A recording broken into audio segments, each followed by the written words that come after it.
Hearing resumed. Right. Madam Chair, Yes, May I, Senator Ronald Bato de la Rosa. there is an issue about executive privilege. Yes. According to this committee, only cabinet level ang merong executive privilege. But according to the Secretary of Justice, covered daw na executive privilege pati yung Chief PNP. Nandito man si Justice Ascuna. Pwede bang malaman, sir, yung opinion mo tungkol dito? About executive privilege? Kung sino ang covered? Up to what level? Yung covered ng executive privilege.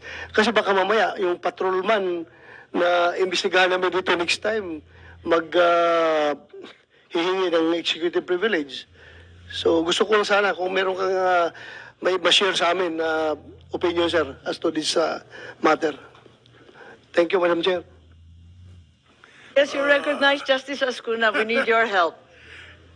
Your Honors, when we were drafting the Constitution, present Constitution, we were thinking of adopting some portions of a parliamentary system, like the question hour, so that the members of the cabinet will be obliged to answer questions before committees of Congress.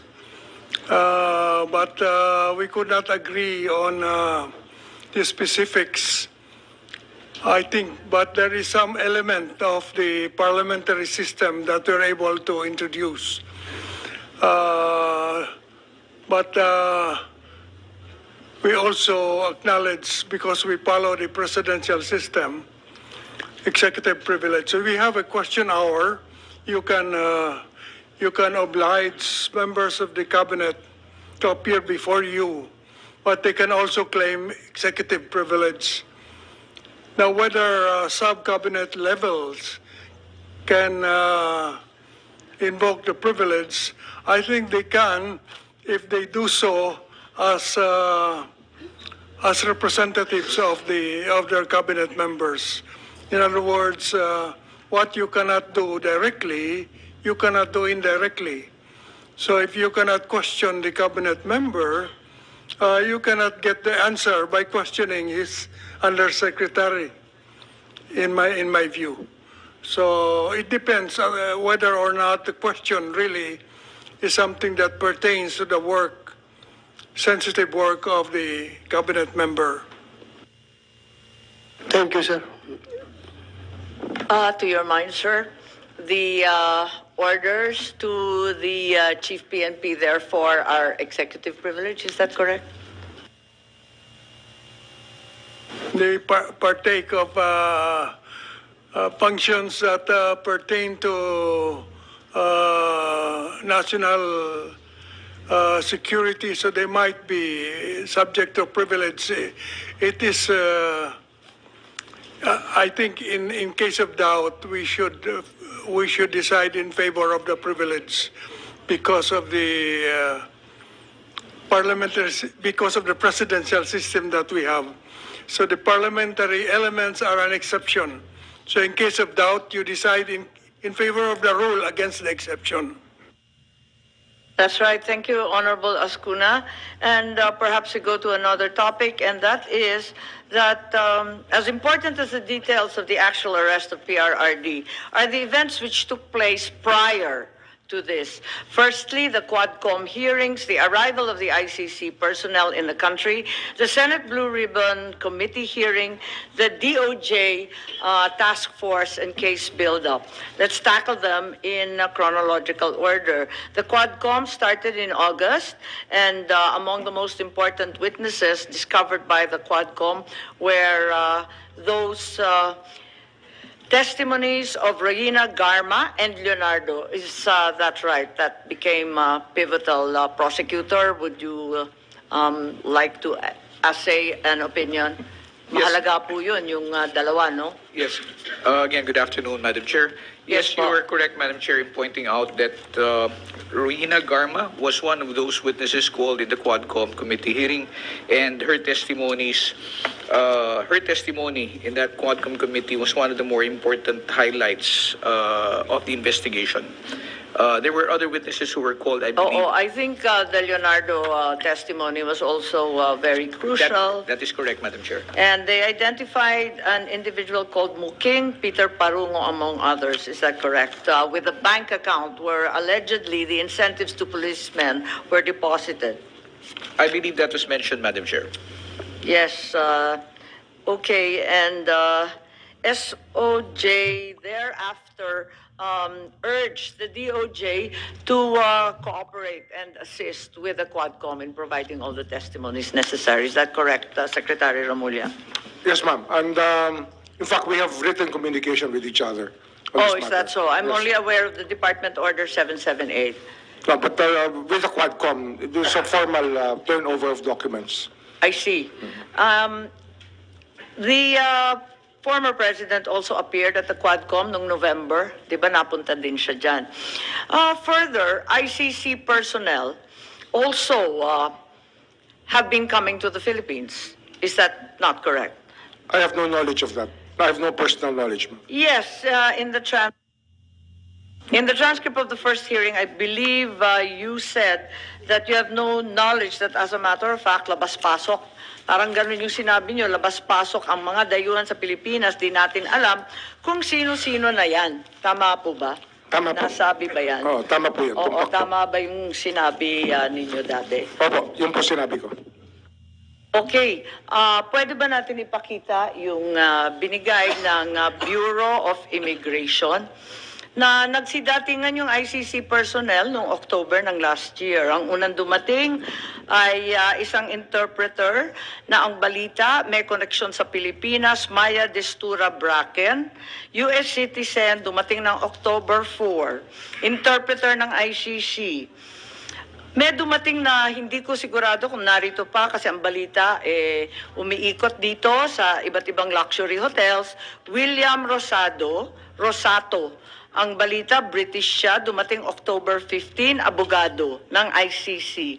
Hindi naman po sikreto to kasi nung hinanap ko yung mga pangalan, nandun naman at naka-LinkedIn na ICC sila.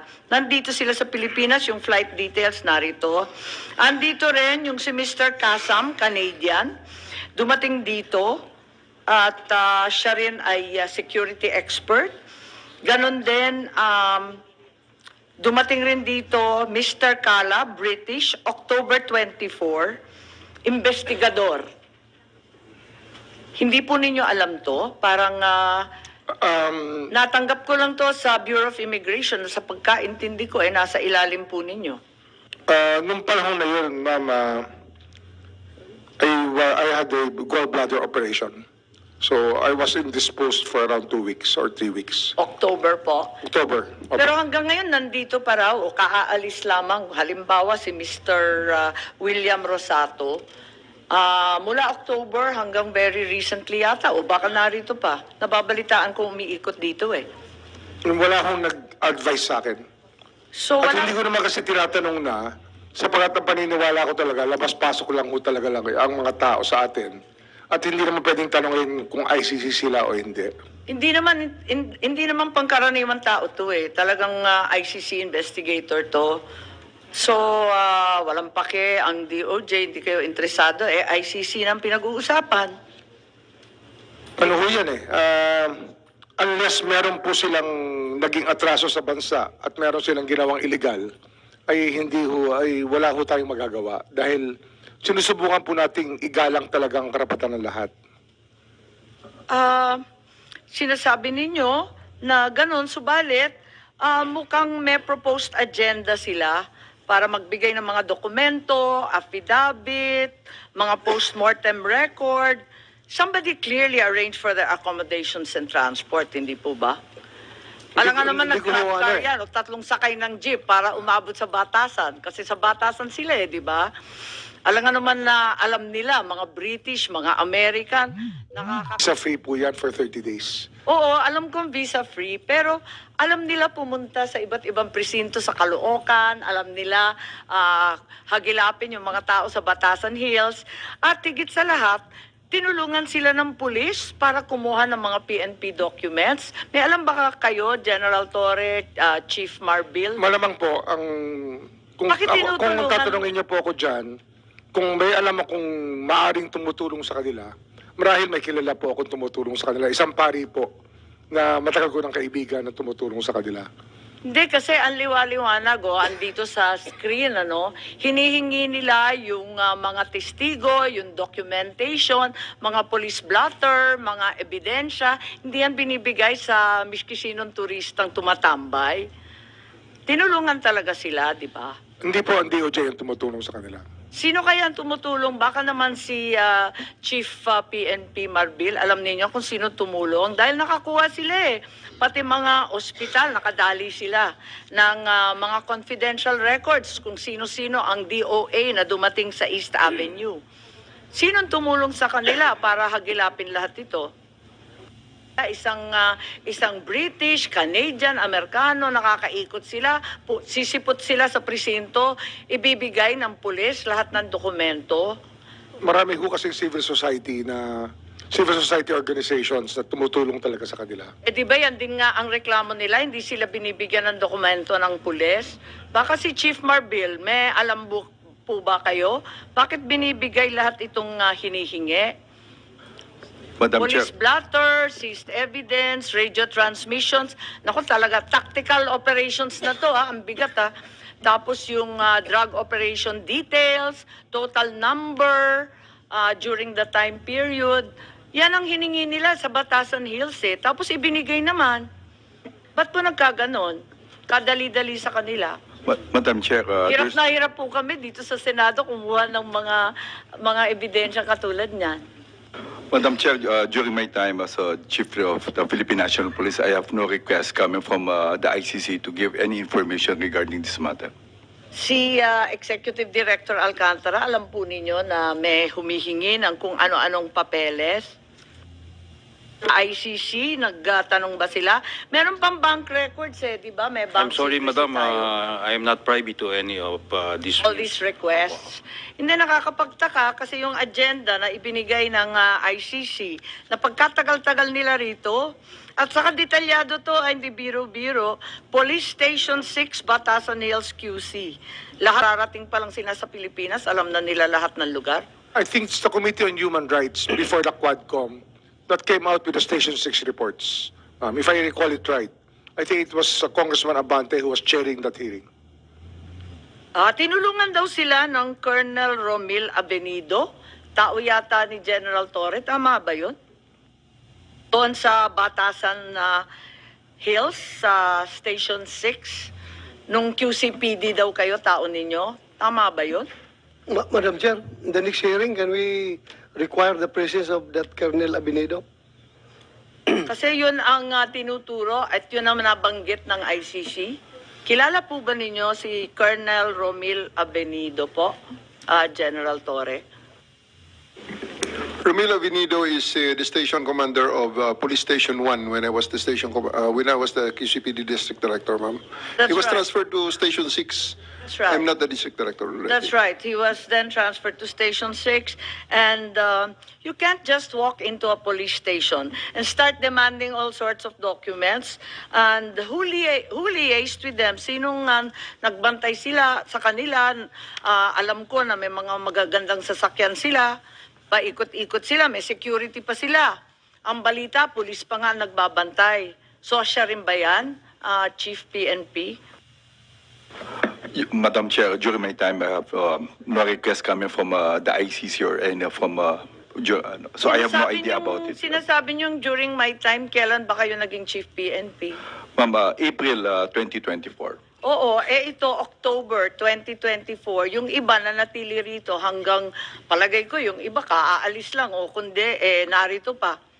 Matagal That is- sila. So Madam it's Chair. during your time po. That is already during his time. Very much your October time. na yun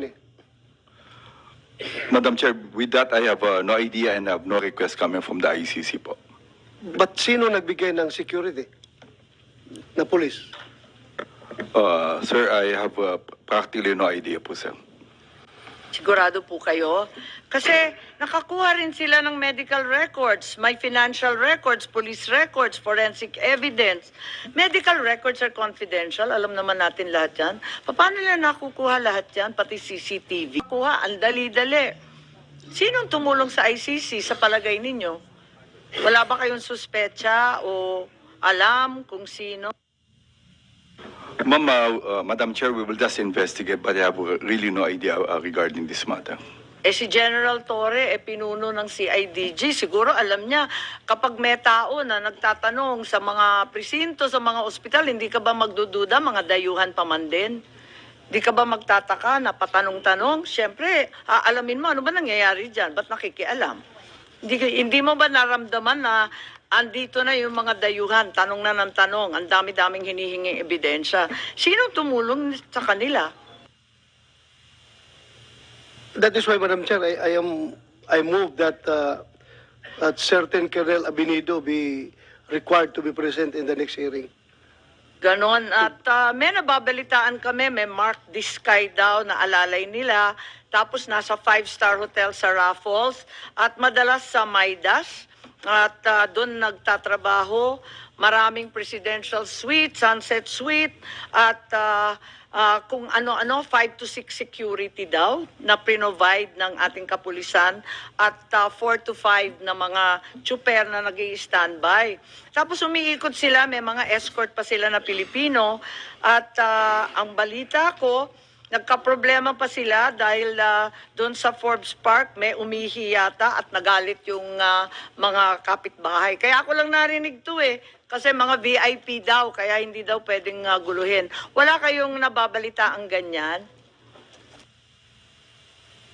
Yung tungkol sa pagtitipon, pagkakaladkad sa iba't ibang testigo dyan sa Maidas Hotel, may mga important individuals, mga VIP rin, na ini-interview nila 3 oras minsan.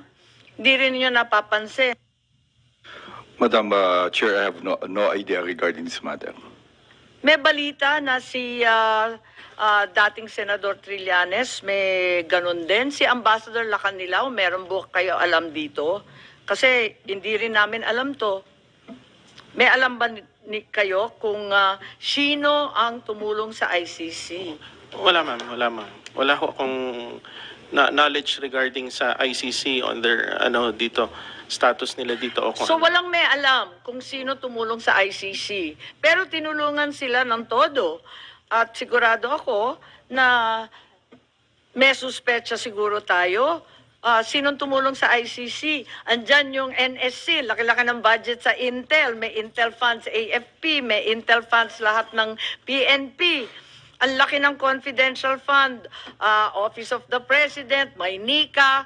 Sa lahat nito, sa bilyon-bilyon na inaalat namin sa Confidential and Intelligence Fund, hindi ninyo naramdaman kailanman na nandito na yung ICC October pa ng nakaraang taon. Tama po ba?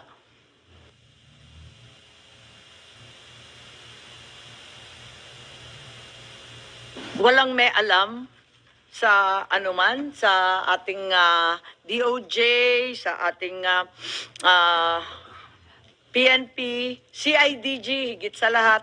Wala kayong nakikita kahit kinukunan na tayo ng kung ano-anong ebidensya at mga confidential papers. Wala kayong alam. Madam Chair, for the PNP, we didn't get any request coming from ICC to help them regarding the evidence that they need